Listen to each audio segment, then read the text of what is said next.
Hello and welcome. My name is Xander. I will be your instructor through this tutorial. Now, this tutorial is actually part of a whole course which you can access the first stages for free here on YouTube. Now, in this tutorial, I might mention resources and other tutorials. Do check out the link in the video description, which will take you to the playlist, and also there will be a link to the resources so that you can access and follow along here on YouTube. Now, if you like this course, you found it useful, and you want to take that next step, you can find this course over at Udemy. All the links to the resources can be found in the video description. Now, don't forget, also subscribe to the channel for weekly promotions, discounts, and free course giveaways. As we get deeper into the course, each module will require a setup process in order to follow along with the tutorials. What you will find at each module is the source code alongside a generic startup guide on how to get started working with the code. In this tutorial, I'm going to take you through the process of restarting the Docker container, running our Postgres database, and then quickly show how to log in to that and then recreate the database using the code that we have developed in the previous modules.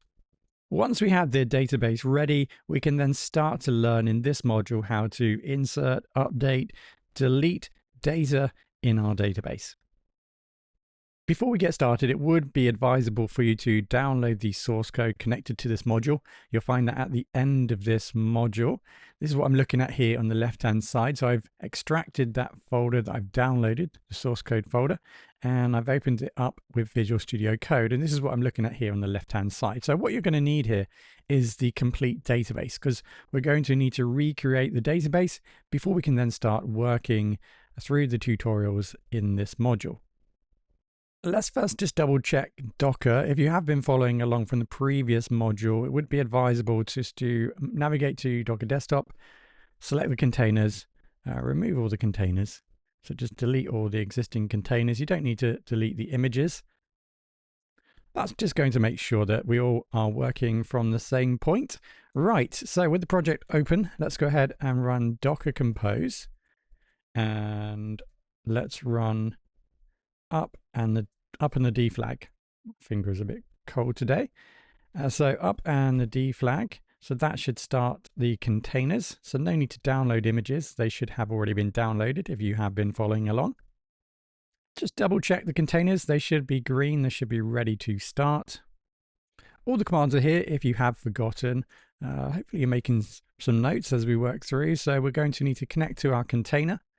That's the first line of code. We obviously then need to log in as our Postgres user. So we're now logged into the database, and then we can go ahead and select the database we want to create.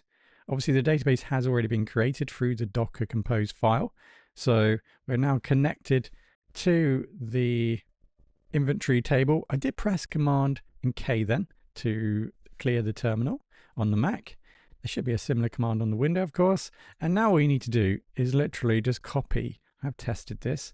Just copy from the top to the bottom. Okay, so I'll copy all of that. That represents all the tables that we have been developing over the last couple of modules. And then we go ahead and paste that in. And that should happen without any problem. So I press enter at the end there to initiate the commands. And then the table has been created. So we can double check whether that has been created. Remember, we are logged into the same database. So I type in /DT, and you can see that all my tables have been created successfully. Right, so now that we have the database and tables created, we can now start to learn how to interact with our database and tables.